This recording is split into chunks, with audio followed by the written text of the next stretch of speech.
c'est toi, Gabon, c'est moi, c'est vous, c'est nous, mais mieux que ça. Gabon, c'est toi, Gabon, c'est moi, c'est vous, c'est nous, mais pas que ça.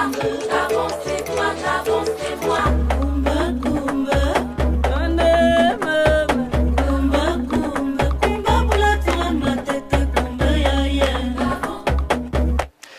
Gabon is blessed with an incredible heritage that we have a responsibility to preserve and that we want to share with you.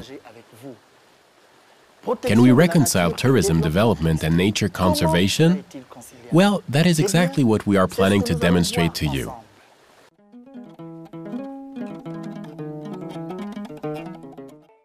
Why does Gabon have such extraordinary biodiversity?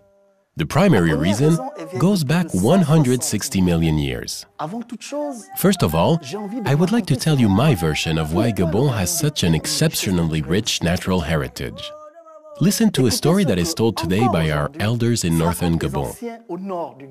In the legend of Mvet, there existed a country called Ngong, where the immortals lived. Situated at the heart of the continents, where the sun never set. This country is like the emblematic branching Maobi tree, the tallest tree in the forest, standing high on a hill and visible to all the peoples of the world. At this period, there was just one continent, Pangaea, which split into two supercontinents, Laurasia and Gondwana, some 160 million years ago. Gabon occupies a strategic central position, straddling the equator, equidistant from the poles, at the heart of the Earth, just under the sun. Next, a rift valley formed, corresponding to the coastlines of Gabon and America, with the Atlantic Ocean opening up between them. It is no coincidence that the same Sugarloaf Mountains, called Inselbergs, found in the Crystal Mountains in Gabon, provide the backdrop to Rio in Brazil on the opposite coast. These geological disturbances that lasted 100 million years were accompanied by climate change that acted as a motor for evolution. At each geological beat, the diversity of plants and animals was amplified. Over the last 2 million years, successive glaciations that covered Paris, London, and New York in ice changed the climate, causing Central Africa's forests to retreat into mountainous areas like the Chailloux and Crystal Mountains. These regions of Gabon have repeatedly played the role of Noah's Ark, sanctuaries for all forest biodiversity. As a result, Gabon is at the heart of the origins of tropical biodiversity.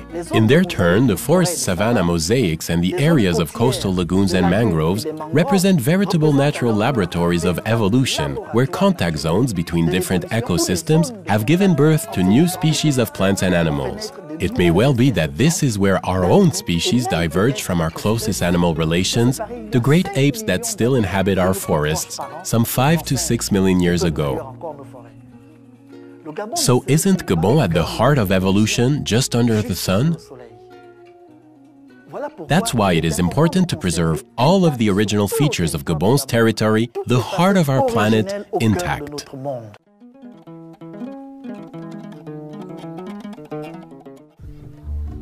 Gabon plays a key role in maintaining the health of our planet. In 2002, conscious of this responsibility, His Excellency President Omar Bongo Ondimba launched a visionary program, the creation of a network of 13 national parks, more than 11% of Gabon's territory set aside for the preservation of nature, wildlife, and flora.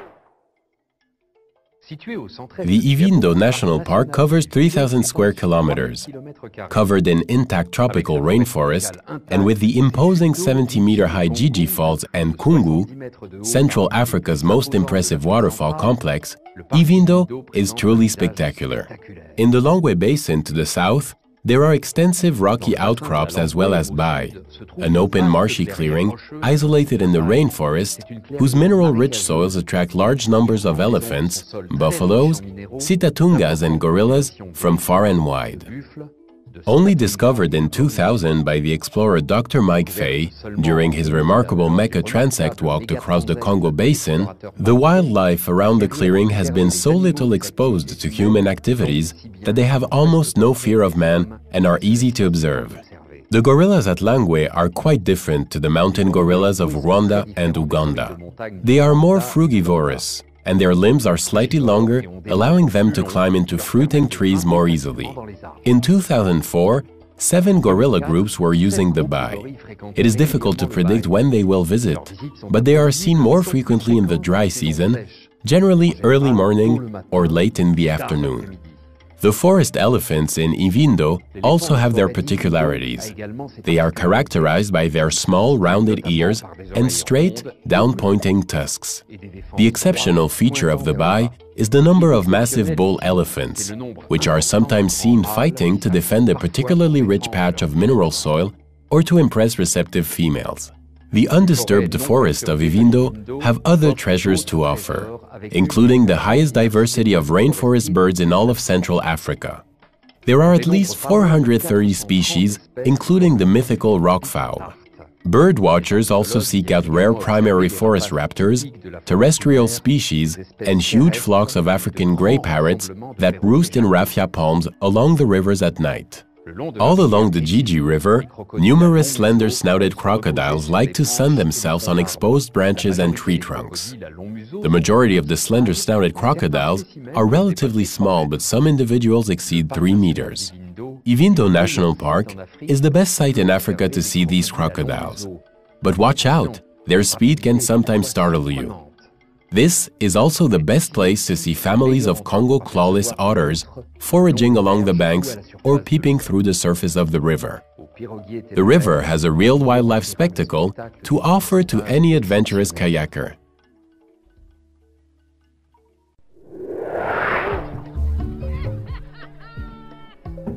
Located in the very heart of Gabon, in the Chaillu Massif, Lope National Park covers 4,970 square kilometers. It takes only 5 hours by train to penetrate what is the most accessible of the large forest blocks in equatorial Africa. This park, which has infrastructure to host both scientists and tourists alike, deserves the title of founder of high-tech tourism in Africa. Isolated savanna patches, up to 40,000 years old, are crossed by Pleistocene forest galleries, rich in endemic plant species. According to scientists, the alternating forests and savanna mosaic has been a motor for rainforest species evolution. Lope is the best place in Africa to discover the astonishing mandrill, described by Darwin as the most spectacular of the mammals. The largest ever recorded group of non-human primates, 1,350 mandrills traveling together, was observed here in 1996. A research station has made a detailed study of this species. This park has the highest ever recorded large mammal densities in any tropical rainforest.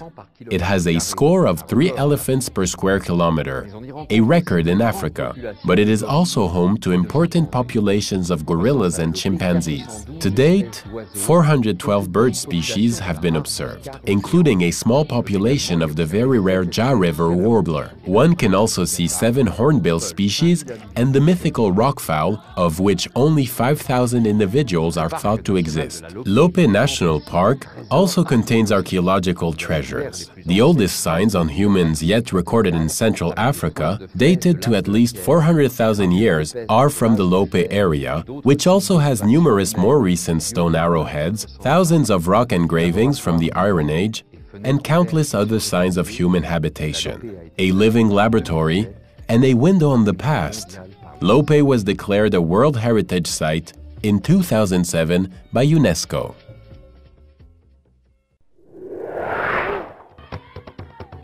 Loango National Park covers 155,000 hectares on the edge of the Atlantic Ocean. This park is an extraordinary and complex mosaic of interdigitating habitats: beaches, small and large lagoons, mangroves, salt marshes, swamps, savannas, and forests.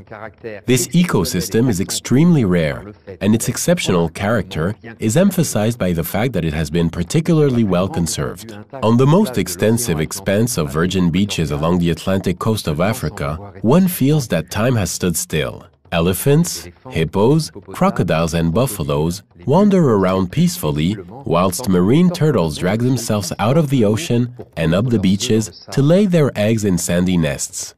From the beach, one sometimes sees whales and dolphins making acrobatic leaps, and even surfing hippos, probably using the salt water to reduce their parasite load or to travel between lagoon entrances.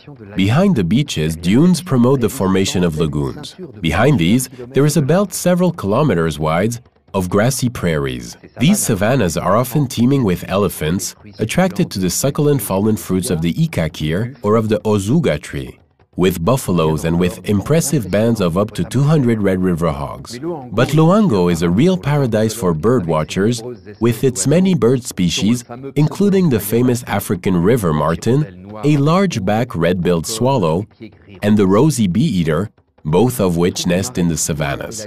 One encounters swamps all along the lagoons, as well as deep in the forest and in the savanna.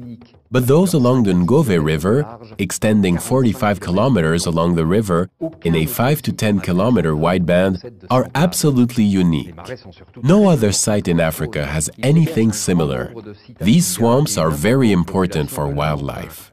They are home to a great many Sitatunga, an important population of manatees. They attract thousands of waterfowl and in the dry season are a magnet attracting hundreds of elephants and buffaloes from all around. Loango National Park also contains the exceptional Akaka area, a majestic swamp forest where the contorted landscapes and vegetation are reflected in the mirror-like black waters, creating an impressive surrealist canvas. A wide variety of plant and animal species occur here. Loango's wildlife has an international reputation. In particular, it is the best site in Central Africa for sport fishing, both in the lagoons and out at sea. In recognition of these many exceptional features, Loango National Park is fully deserving of the title of Jewel in the Crown of Gabon's National Park Network.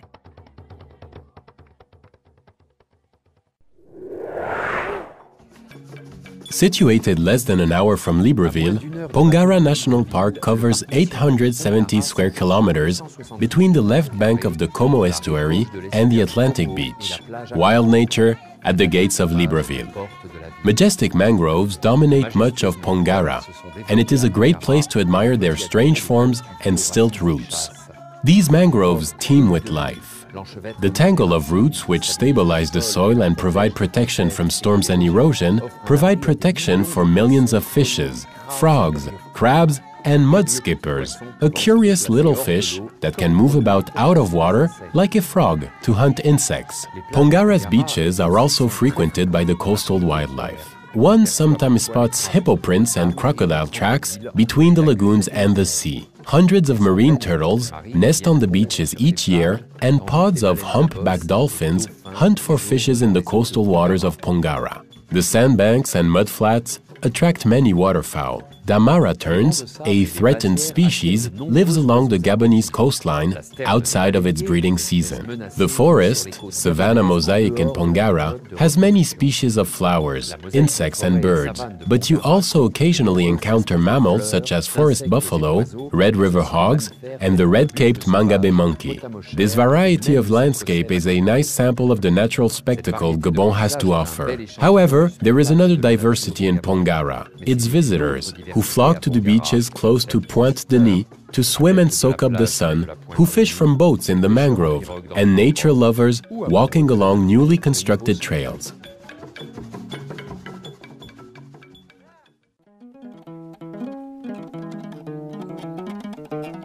Covering 85% of its surface area, Gabon's forests, along with those of the rest of the Congo Basin, are the second green lung of our planet after Amazonia.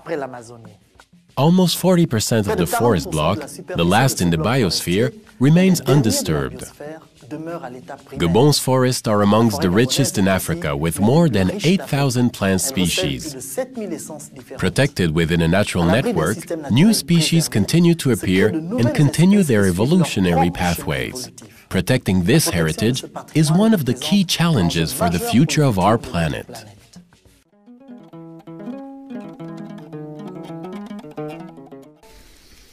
The implications of the preservation of Gabon's forest and the role they play in the ecological equilibrium extend well beyond the borders of our country. To tell us more, here is Dr. Lee White. Hello, Lee. Hello, Omer. How are you? I'm fine, thanks. Tell me, Lee, you have been working on the evolution of Gabon's forests for 20 years, and over the last few years, you have been focusing on the impacts of climate change on the forest. What lessons can we learn?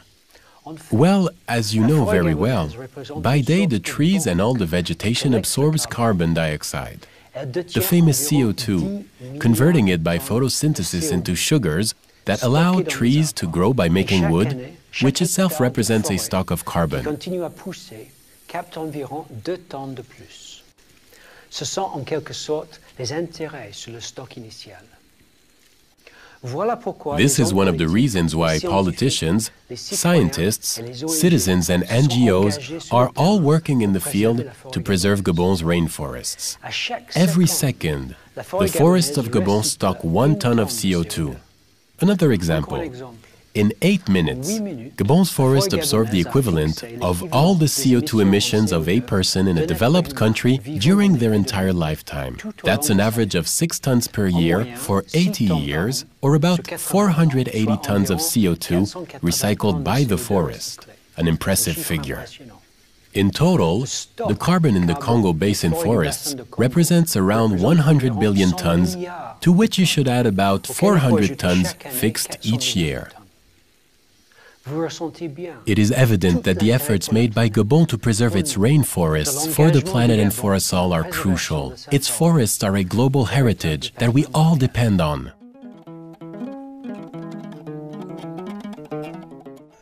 The image that people have of forest exploitation tends to be negative because of the preconceived notion that, like elsewhere, it must involve clear-cutting. However, the Central African forest system is so diverse that clear-cutting simply cannot be envisaged as a viable forest management procedure, and what actually happens is what we call selective forest exploitation. This type of logging involves management planning and low-impact logging, which combined result in what we call sustainable forest management today. After undertaking different studies that allow us to identify forest blocks that will be protected, those that will be exploited, and those areas that will be reserved for local populations, the administration is asked to validate a document known as a management plan. In this management plan, we design a detailed exploitation plan for a period of 30 years with a vision to extend this to 60 years once the first cycle is complete. Once approved, the plan allows us to implement a 30-year forestry rotation, which involves the cutting of just 1 tree per hectare on average every 30 years. The wise management of the Congo Basin forest is not solely the responsibility of foresters and conservationists. As you watch me, you too can play a part if you give due attention to the FSC label. FSC, the Forest Stewardship Council, is an international label that guarantees that products you buy, that are marked with its logo, come from a sustainably managed forest. If you buy FSC-labeled wood products, you are contributing to the sound management of the Congo Basin.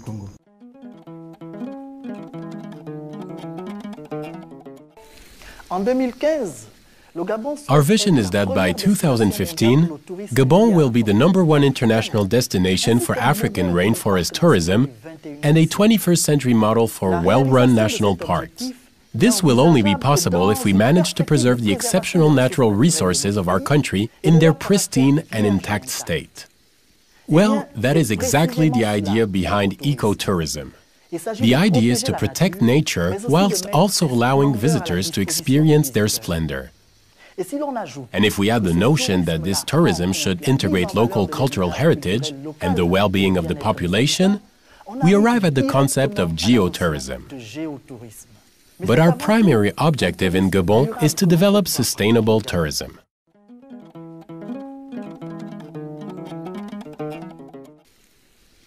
A stimulus program has been launched to stimulate quality investments and sustainable activities in Gabon's national parks. It is a long-term action plan. The objective is to develop a national certification program that will guarantee the stability and the long-term success of investments currently underway in the national park network. This program is based on green design principles. The concept is to integrate technologies into the designs that will eliminate or significantly reduce any negative impacts buildings have on the environment. In terms of respect for the environment, the plan is to design any construction so that it blends into the characteristics of the ecosystem and does not break the natural harmony. Use of long-lasting natural materials such as wood is strongly encouraged. Economic guidelines will promote designs incorporating energy efficiency and ecological waste disposal systems. Social guidelines will encourage the integration of local handicrafts and traditions into the design of operation of each tourism site, thereby adding value to local knowledge and traditional folklore. This certification program aims to ensure that tourism development is both a powerful tool for environmental preservation and a means of promoting Gabonese culture. In this way, we can be sure it will stimulate the creation of rural employment and ensure sustainable economic development in proximity to the national parks. There you are. It is obvious that Gabon is fully conscious of the current environmental challenges. It is firmly committed and strongly motivated to develop the country using principles of ecological equilibrium and wise sustainable tourism. The creation of the national parks was based on a unique planning exercise which enabled the Gabonese government to delimit the optimal system of parks which effectively protect a maximum of Gabon's exceptional biodiversity in a network covering 11% of the national surface area, with a minimum of conflict with the industrial sector and local populations. This, along with significant improvements in the management of logging permits over the last 10 years, resulted in Gabon being ranked 12th in the world and first in Africa for environmental sustainability. All of these developments make an enormous contribution to planetary climatic stability, which has become a major and fundamental issue for us all at the beginning of the 21st century.